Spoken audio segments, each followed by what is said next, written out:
to the channel. My name is Mary, aka A Wholesome Discipline. And today I'm going to film something a little different. I have had some questions come from you guys that are watching about my weight loss. And this was never going to be the point of my YouTube channel, but it's kind of in the background. It's part of my story, and I thought I would address some of the questions directly. So I figure if someone raised their hand and asked the question, maybe a few more of you are actually wondering the same thing. That's usually the case, right? So just a little backstory. I'm 46. I have never been what you call a skinny girl. I'm not built like that. I think the expression is a brick, house. I was a gymnast as a little girl. That was my sport. I'm kind of built kind of low to the ground and muscular. However, during my puberty in high school, let's just say I discovered eating food. I became a compulsive overeater. It is something that is real. People talk about food addiction, and I think there's some interesting studies and interesting conversations around what food addiction is. But there's definitely, I think it's undeniable that certain fast foods, they've been weaponized for us to overeat. And I sure did. And you have to remember, this was during the 80s. Our food pyramid basically looked like the bottom of the pyramid. It was 6 to 8 servings of grain. Healthy, right? Heart healthy grain at the bottom of the pyramid. And so I was doing my level best to follow the pyramid. And anyway, long story short, I've never been a little skinny thing. That's just never been my body type. And honestly, it's not, I guess maybe for a hot moment in the 90s, it's what I wanted, right? The Kate Moss era. That's not really been my ideal, which is a good thing, right? Willowy is never going to be an adjective to describe my body. And then, in the 90s, speaking of the 90s, contending with my weight felt like an insult somehow, like I wasn't embracing my feminism, because I'm a feminist. And it seemed like a really dumb thing to get hung up on, and it's part of the patriarchy and yeah. But there was always this part of me that did not feel comfortable with a lot of extra weight. And my weight has fluctuated my entire life. I've always been a little overweight to very obese. And but usually around the little overweight. Technically, on the BMI right now, I'm still overweight. I have 16% body fat, but I am overweight because I'm 5'2" and I'm made of muscle, right? So anyway, that wasn't a humble brag on the body fat. It's just the facts. So getting back to it with my backstory. So my weight has fluctuated a lot throughout the years. And both of my parents and my brother's a tennis teacher for a living. And we just had a very, not jock family, but athletic family, right? And I was out. I was always reading a book, right? I could not have been bothered. My least favorite class as a kid, next to, algebra, would have been, PE. The worst. Remember the president's physical fitness test? Do kids still have to do that? Anyway, nightmare. That was my least favorite test of the year, right? So it's funny that I ended up in my 40s landing in the fitness industry, right? You couldn't have told me that, especially in my 20s when I was pretty sure I was going to be the next Joyce Carol Oates. That was my trajectory. But of course, life happens. And I've had a lot of life experience between my 20s and now. And so specifically in it's now been almost 7 years, 6.5 years, I went on a weight loss journey. And I don't like that expression because I've been on many weight loss journeys. I've probably lost and gained the same 40 pounds 30 times. I was always trying to either accept my weight and then, or viciously fight it off, right? And not accept my weight. And I've got a closet still that I contend with of the sizes. It's like my accordion body, right? I'm not quite ready to get rid of the size 6, and I'm definitely not quite ready to get rid of the size 12, right? I think some of you guys can probably relate to the yo-yo dieting of it all. So this last go round, I married a man in the military and got health care through the military. And at my first appointment, something also I don't really talk about that often, my close friends and obviously my family know that we've had a few actually, but a miscarriage. And so there was a lot of weight gain in and around, and obviously a lot of hurt feelings and heartbreak in and around that trauma. And I also was nursing a few broken bones in my left foot. My left foot. The not beautiful poetic movie. The story of me breaking my foot from jumping off a fence when I was dog walking. And so whatever extra weight I had on, and now mind you, I was teaching yoga at this point. This is probably about 10 years ago. I've just put on a ton of weight, even more. So I am 5'2", okay, on a good tall day, on a proud day, I am 5'2", so I'm a petite lady. And at my maximum, this is just after Jeff and I were married, just after the pregnancy loss, I weighed 249 pounds. Some of my friends don't believe me, which is, I just don't think they can understand how that happened, right? Anyway, I guess it's hard for me to talk about being at that weight because there's still this warring part of me. There's two sides of me. And one is fat acceptance, body acceptance, right? That is in and of itself a good thing. But I know from my lived in experience, and I don't think it was from the brainwashing of my culture, I did not feel good in that body for me. It was just bad. I did not feel good. There was a lot of things going on. Luckily, I did not develop what they call a comorbidity because of my weight.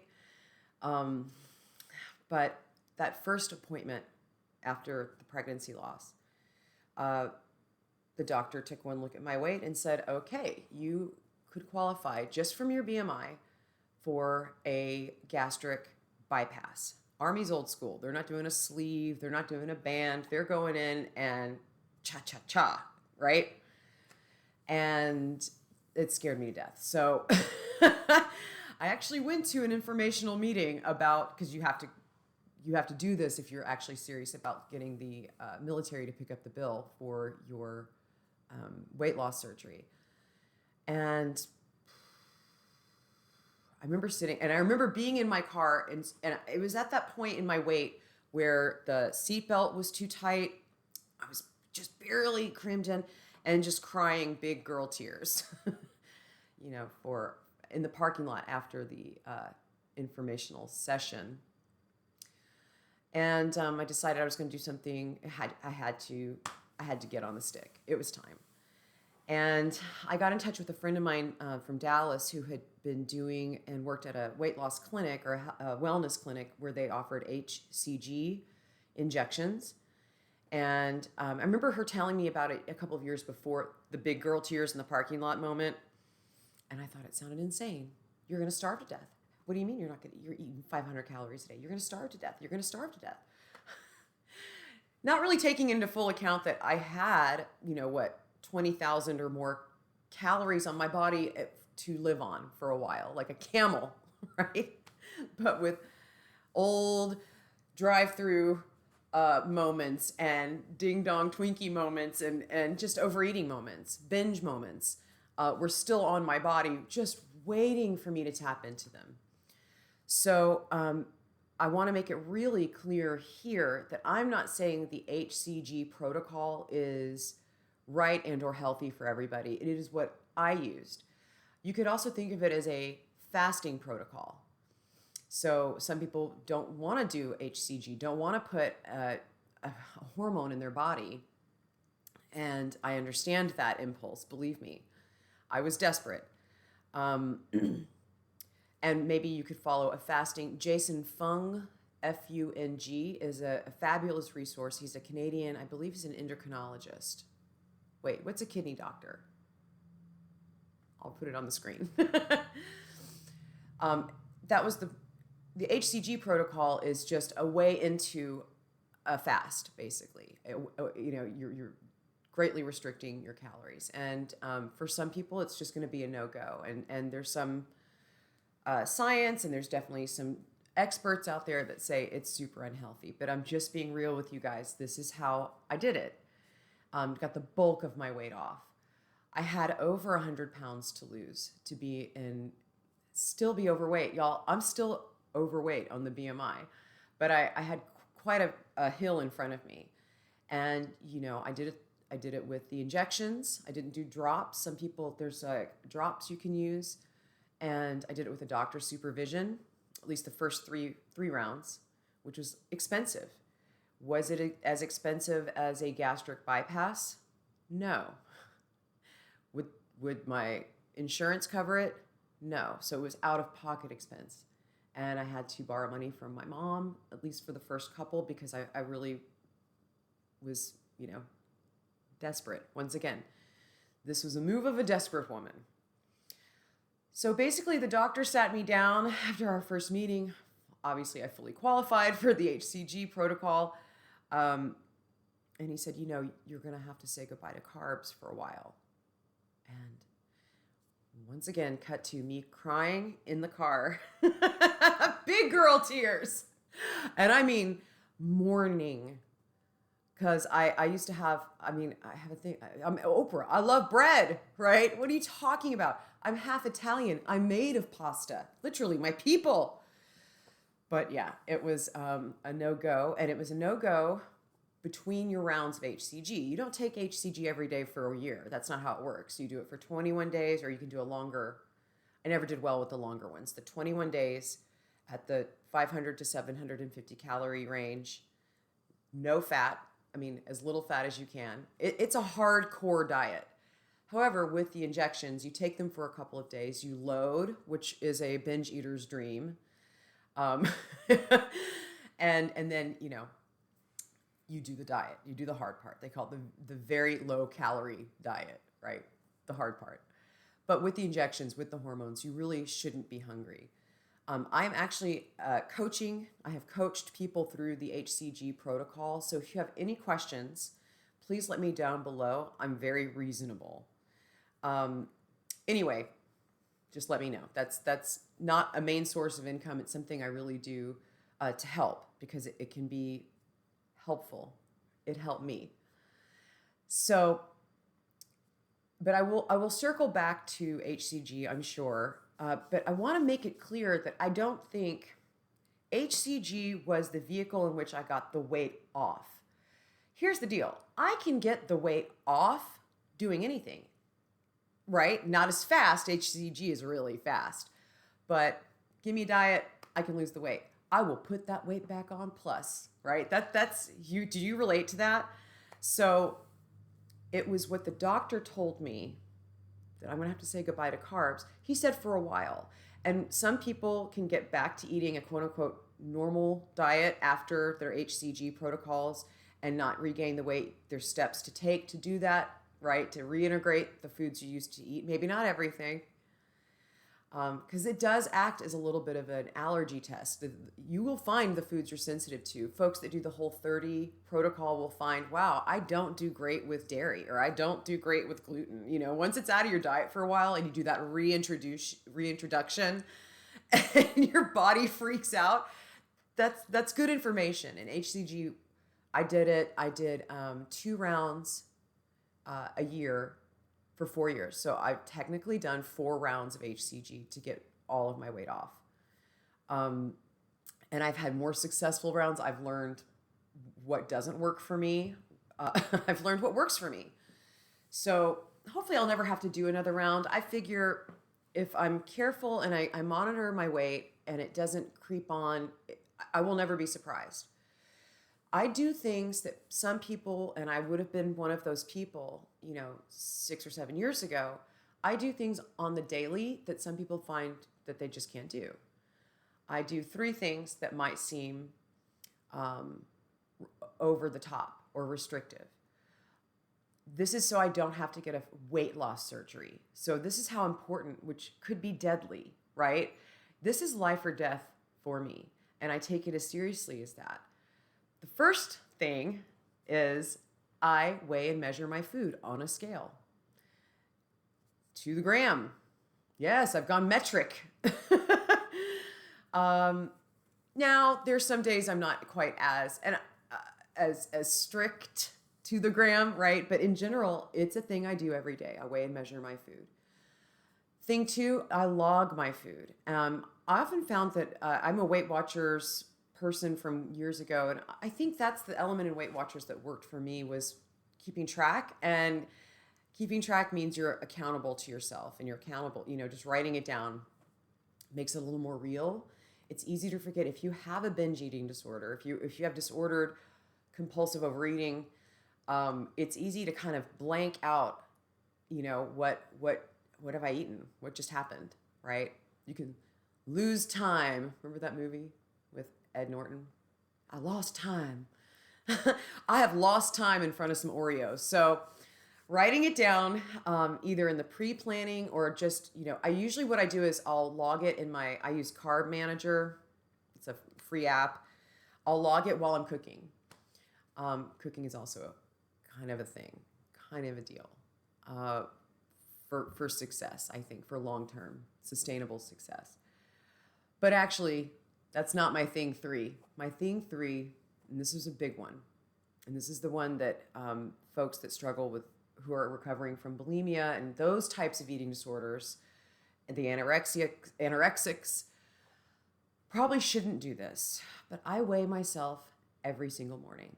I take a pee and I step on the scale every single morning without a stitch on this body. It keeps me honest, it keeps me accountable, and it keeps me in reality, right? I can't tell you, and I think some of y'all might relate to this, when you haven't been on the scale in a while and you get on and it just seems like, you look around like, is somebody else standing on this with me? Because this can't be right. This cannot be correct. I don't have those moments unless I'm having a crazy, I'm 46, crazy hormonal fluctuation day. And it can swing a couple of pounds sometimes in a day. It's just water, really, but it can be a little shocking. I'm never surprised. I'm never fully taken aback at my weight. I know what it is, and I know where I want to be within a pound or two, right? So those are the 4 if you include cooking: weighing and measuring, writing down, and weighing. And you can measure, that's actually not a bad idea. If you've got access to some tape and maybe someone that can help you weigh and measure yourself, your food and yourself. So I hope this answered some of your questions. In fact, I know it answered at least 4 of them. What else do you want to know? I'm clearly an open book. We've talked about pregnancy loss here, guys. So if there's ever anything you want to know about my weight loss, if you have any questions, please let me know.